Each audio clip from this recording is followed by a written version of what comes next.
한 가지 테마를 바라보는 두 가지 다른 시선, 이혁진, 김종민의 이격투기입니다. 격투기입니다. 이번 주는 기저효과 그 이상 럭셔리 대 운동화입니다. 종민 연구원님, 네, 5월 들어서 크게 달라진 점이 있다면 어떤 게 있을까요?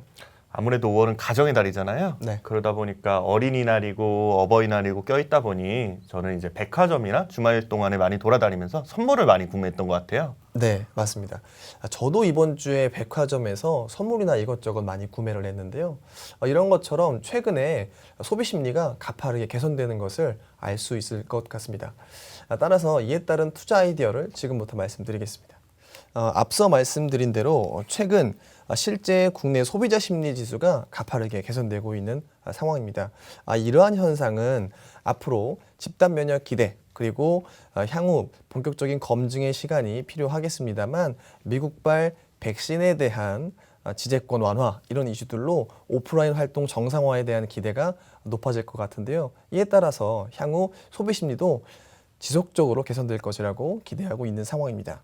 실제 가운데의 차트를 한번 보시면요. 국내 여성 의류 그리고 명품이 포함된 해외 브랜드 매출 성장률이 굉장히 가파르게 증가하고 있는 것을 우리는 확인할 수 있습니다.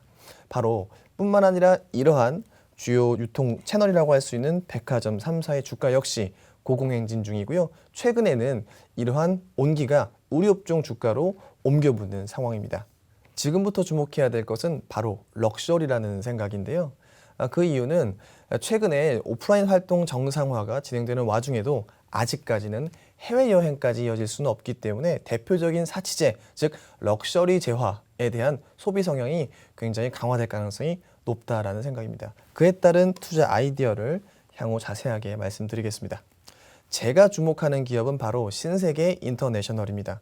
신세계 인터내셔널은 의류와 화장품을 비즈니스로 하는 신세계 그룹 계열의 유통 기업입니다. 신세계 인터내셔널의 매출 비중을 한번 살펴보면요.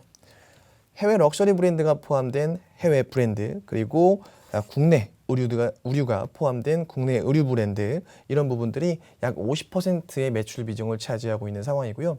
그런데 영업이익 기준으로는 비디비치와 연작으로 대표되는 화장품 부분이 90% 이상 절대적으로 차지하고 있는 기업입니다. 실제 업황과 매출 비중을 한번 살펴보면 의류 업황에 대한 부분들이 굉장히 등락이 있기 때문에 의류 비즈니스가 축소될수록 화장품 비즈니스의 노출도가 높아지는 기업이라고 보시면 될 것 같습니다. 그런데 일반적으로 우리는 기존까지 신세계 인터내셔널 하면 화장품 부분만 주목했던 측면들이 없지 않았던 것 같습니다. 하지만 제가 오늘 여러분들께 말씀드리고 싶은 부분은 바로 이런 종합 럭셔리 기업으로서의 탈바꿈인데요.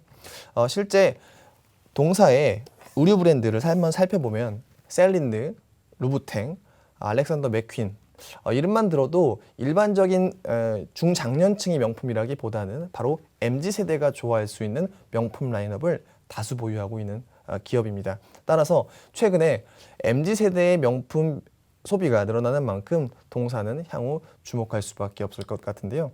그리고 두 번째 투자 포인트는 바로 신세계그룹과 연동하는 매출 구조를 가지고 있다는 점인데요. 그 두 가지로 한번 말씀을 드려보겠습니다. 첫 번째는 온라인 부분, 쓱닷컴에 연동되어서 신세계그룹의 명품 아울렛 역할을 하고 있는 SI빌리지입니다. 지난해 대비 YY 100%의 성장률을 보여주며 거래 금액이 1,000억 원을 넘어섰는데요. 향후로도 지속적으로 관심이 필요한 분야라고 봅니다. 그리고 두 번째로는 이마트를 중심으로 오프라인 플랫폼에서 주로 나가 있는 자주인데요. 매장 수로 봤을 때는 한 216개 정도가 됩니다. 따라서 종합적으로 신세계그룹 그리고 이마트 이런 쪽들과 함께 실적이 좋아지면 그에 연동돼서 개선될 수 있는 기업이라고 볼 수 있을 것 같습니다. 그런데 그 아래 차트를 한번 보시면요. 신세계그룹, 즉 백화점 그리고 아울렛 그리고 면세점에 대한 최근 월별 성장률 추이를 살펴보면 기저효과 이상의 성장을 나타내고 있는 것을 볼 수가 있습니다. 따라서 동서의 개별 제품뿐만 아니라 신세계그룹과 연동된 매출도 동시에 좋아지는 그림이 향후 나올 것이라고 기대하고 있습니다. 동사의 투자 포인트를 다시 한번 정리를 해보면요. 첫 번째로는 앞서 말씀드린 대로 소비 심리가 가파르게 반등하는 구간에서 지금은 프리미엄 의류 기업이 유리한 시점이다라는 것인데요. 실제 대표적인 사치제 유통 채널이라고 할 수 있는 백화점 3사의 주가 수익률이 YTD로 봤을 때 23% 상승했습니다. 그에 따라서 의류 기업 그리고 종합적인 럭셔리 기업들이 주목받을 시점이라는 것이죠. 그리고 두 번째로는 동사는 명품 라인업을 다수 갖고 있습니다. 종합적인 전체 브랜드로 보면 약 30개가 넘고요. 대표적인 것들은 아까 말씀드렸던 대로 알렉산더 맥퀸, 셀린느, 알마니 등 MZ세대들이 상당히 좋아할 만한 브랜드를 갖고 있다는 것이 투자 포인트가 될 것 같고요. 뿐만 아니라 SI 빌리지, 즉 명품 아울렛 채널도 보유하고 있기 때문에 향후 전반적인 사치제가 좋아지는 국면에서 동반 성장이 기대됩니다. 마지막으로 핵심 이슈는요. 지난 3월에 있었던 네이버와의 제휴가 될 것 같습니다. 이는 정리를 해보면 명품 판매 채널에 대한 부분들을 좀 더 많이 활용할 수 있게 될 것이라고 보고요. 뿐만 아니라 위에 말씀드렸던 SI 빌리지에는 활용도도 높아질 것이라고 기대하고 있습니다. 앞서 말씀드렸던 핵심 이슈, 즉 제가 주목하는 부분은 바로 지난 3월에 있었던 네이버와의 신세계그룹 제휴입니다. 이 부분에서 실제 지분 교환이 이루어졌는데요. 그 장표를 왼쪽에서 한번 제가 설명을 드려보겠습니다. 네이버를 중심으로 이마트와 신세계는 각각 지분 교환을 했습니다. 근데 이때 자사주를 빼고요. 실제 개별 기업의 지분이 넘어가는 것은 신세계 인터내셔널 뿐입니다. 신세계 인터내셔널에 신세계가 갖고 있었던 6.85%의 지분이 네이버로 넘어가는 것이죠. 따라서 이쪽을 한번 봐주셨으면 좋겠는데요. 신세계 인터내셔널의 주주 구성을 볼 필요가 있을 것 같은데요. 실제 현재 네이버가 6.85%를 지분을 가지고 있는 주요 주주로 등재가 되어 있습니다. 단순히 네이버가 주주로 등재를 했다라고 해서 주목하는 것은 아니고요. 이에 따른 사업에 대한 기회가 새롭게 열릴 가능성이 높기 때문에 주목하는 것입니다.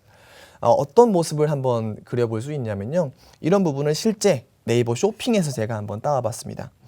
실제 SI 빌리지 동사의 명품 유통 채널이 네이버 페이는 물론 그리고 기존에 했었던 슥닷컴 모두의 지금 활용도가 높아진 것을 볼 수 있을 텐데요. 기존까지는 독립적인 자사몰만 운영을 했었다면 이제는 슥닷컴 그리고 네이버 쇼핑까지 그 채널을 더 확대했다라는 것에서 의미가 있을 것 같습니다. 그리고 실제 이 부분은 네이버가 올해 애널리스트 데이에서 밝혔던 내용인데요. 신세계와의 제휴는 결국 명품 라인업 확보를 위해서였다라는 것을 우리는 확인할 수 있었습니다. 이에 따라서 제가 왼쪽에서 주목했던 부분을 실제 데이터화해서 볼 수가 있을 것 같은데요. 네이버 쇼핑의 온라인 점유율은 17.4%입니다. 그리고 거래 금액은 약 연간으로 봤을 때 28조 원이죠. 이만큼 신세계그룹 입장에서는 명품 라인업에 대한 온라인 판매에 대해서 주목할 수밖에 없을 것 같은데요. 만약 신세계그룹이 명품에 대한 라인업을 확대하고 재고를 좀 더 확보하는 전략을 쌓을 경우 신세계 인터내셔널의 SI 빌리지, 즉 명품 아울렛 채널이 매출이 늘어날 가능성이 상당히 높죠. 따라서 기존의 럭셔리 화장품에 더해 럭셔리 의류 그리고 향후로 부각될 수 있는 SI 빌리지 명품 유통 채널까지 신세계 인터내셔널은 향후 주목될 수밖에 없는 기업이라는 종합적인 판단입니다.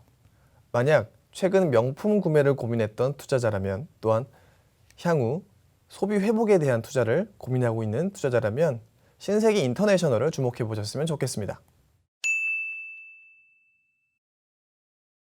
네, 혁진 연구원님. 네.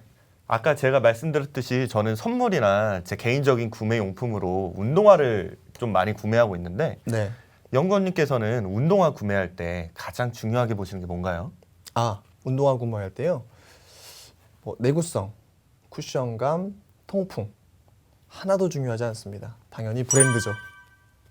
네, 맞습니다. 아무래도 스포츠 운동화에서는 브랜드가 제일 중요할 것 같은데요. 한 10년 동안 나이키와 아디다스 이 양강 체제는 무너지지 않고 있습니다. 글로벌 스포츠 브랜드의 점유율 60% 이상이 두 브랜드에서 나온다라고 해도 과언이 아닐 것 같은데요. 신발 산업도 의 여파를 피해갈 수는 없었을 것 같은데요. 이 차트를 보시게 되면 2020년 3월을 고점으로 그동안 재고 자산이 쭉 감소하는 모습을 볼 수 있을 것 같습니다. 이 차트는 이제 미국 소매 의료 재고액을 보여주는 차트인데요. 이 안에는 신발도 포함되어 있다라고 보시면 좋을 것 같습니다.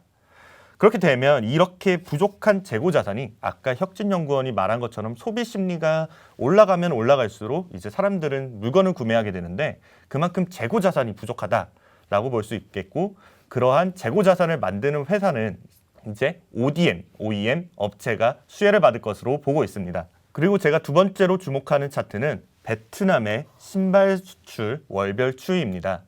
아시다시피 베트남은 세계 주요 신발 생산지이자 수출국입니다. 이러한 베트남에서 신발이 얼마나 수출되는지가 이제 중요 지표로 작용할 수 있을 것 같은데요. 보시면 2021년서부터 사상 최대치를 기록하고 있는 모습을 보여주고 있습니다. 따라서 이제 OEM 업체에 주목해 보셔야 될 때가 왔다라고 생각이 드는데요. 저는 국내 신발 OEM 업체인 화승 엔터프라이즈를 주목해 보았으면 좋겠습니다. 화승 엔터프라이즈는 아디다스 그룹의 신발 생산 파트너입니다. 주요 생산 매출 비중을 보시게 되면 91%가 이제 신발에서 나오는 걸 보실 수 있는데요. 이 대부분의 비중 97% 이상이 이제 아디다스 향 매출이다라고 보시면 좋을 것 같습니다. 따라서 동사의 주가 자체는 이제 아디다스와 연동되는 모습을 보여주고 있습니다. 아시다시피 이제 아디다스의 신발 라인업 중에 부스트라는 제품이 있는데요. 이 부스트가 화승 엔터프라이즈의 주요 생산 제품이다라고 생각을 하시면 좋을 것 같습니다. 화승 엔터프라이즈의 주요 투자 포인트를 짚어드리겠습니다. 첫 번째로는 주요 고객사 아디다스와 동반 성장이 이루어질 것 같다라는 부분인데요. 아디다스의 성장과 그 다음에 아디다스 내 비중이 크게 확대될 전망입니다. 두 번째로는 의류 산업에서 제일 중요한 건 이제 규모의 경제를 이루는 건데요. 이러한 규모의 경제를 이루기 위해서 공장, 캐파 증설을 지속적으로 할 거고, 이제 종합 OEM사로 도약하기 위해서 각종 원단이라던가 원사 의류사들을 이제 M&A 하는 전략을 취하고 있습니다. 아까도 말씀드렸다시피 화승 엔터프라이즈의 주요 고객사는 아디다스입니다. 따라서 아디다스의 매출과 향후 성장성이 어디에 있냐에 따라서 동사의 주가를 갸름할 수 있는 지표가 될 것 같은데요. 이 표를 보시게 되면 이제 아디다스의 1분기 실적에 대한 주요 키워드를 제가 뽑아왔습니다.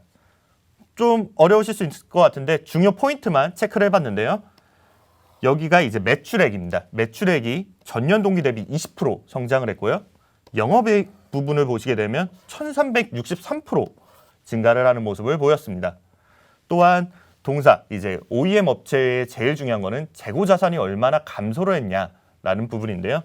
인벤토리 이 부분이 대략 9% 정도 감소하는 모습을 보였습니다. 마지막 중요 포인트는 이러한 성장이 어디서 나왔는지를 확인해 보셔야 될 것 같은데요. 아디다스의 주요 사업 부분 중에서 신발이 가장 높은 성장, 23%의 성장을 견인했다라고 보시면 좋을 것 같습니다. 또한 아디다스가 향후 가이던스를 어떻게 발표했는지가 중요할 것 같은데요. 향후 5년 동안 연평균 10%가량 성장을 지속할 것이라는 자신감을 내비치는 모습을 보였습니다. 따라서 이러한 부분에서 화승 엔터프라이즈를 첫 번째로 주목해 보셨으면 좋을 것 같고, 또한 화승 엔터프라이즈는 아디다스 내 비중이 점점 올라가고 있습니다. 2014년에는 10% 언더인 비중을 차지하고 있었지만 2020년에는 대략 19%의 비중을 차지하고 있고, 이는 아디다스 생산 벤더 중 점유율 2위를 차지하는 모습을 보실 수 있을 것 같은데요. 또한 더 긍정적인 모습은 생산 벤더 1위 업체의 점유율은 점점 줄어들고 있고 3위 업체는 작년부로 계약이 종료되면서 그 벤더들의 물량을 화승 엔터프라이즈가 전부 가져오는 효과가 기대되고 있습니다. 또한 동사는 이제 생산량을 지속적으로 증가시키면서 이러한 아디다스 내의 성장과 더불어서 성장할 것이라고 기대되고 있습니다. 두 번째 투자 포인트는 이제 아까도 말씀드렸듯이 생산량이 계속해서 증가되고 있는 모습과 두 번째로는 종합 OEM사로의 도약이 기대된다는 점인데요. 화승 엔터프라이즈는 2019년에 모자 생산업체인 베트남 유니팍스라는 회사를 인수를 했는데요. 이 유니팍스를 통해서 얻어지는 효과가 기대될 수 있을 것 같은데요. 유니팍스 같은 경우에는 이제 동사의 소울밴더인 아디다스 외에도 나이키와 언더아머 등에 이제 납품하는 회사입니다. 따라서 아직은 신발을 기대할 수는 없지만 향후에 밴더가 늘어날 수 있다라는 기대감도 형성되고 있습니다.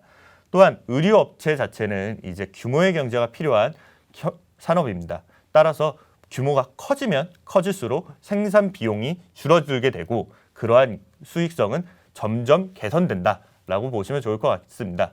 의류 산업은 노동진압적인 특성을 가지고 있어서 이제 고정비가 굉장히 큰 특성을 가지고 있습니다. 따라서 규모의 경제가 이루어진다면 원가 절감을 할 수 있다라는 이제 매력을 가질 수 있는데요. 화승 엔터프라이즈는 아디다스의 수주 물량 확대에 따라서 공장도 계속해서 증설하고 그 다음에 이제 종합 OEM사로 거듭날 수 있는 매력이 보유하고 있습니다. 작년 충격적인 여파를 넘어 기저효과 그 이상이 기대되는 기업이 원하신다면 화승 엔터프라이즈를 꼭 주목해 보셨으면 좋겠습니다. 네, 오늘은 럭셔리와 운동화에 대해 알아보았는데요. 럭셔리에 주목하신다면 신세계 인터내셔널을, 운동화에 주목해 보신다면 화승 엔터프라이즈를 꼭 주목해 보셨으면 좋겠습니다. 다음에는 더욱 핫한 테마로 다시 돌아오겠습니다. 여기까지 종 격투기였습니다.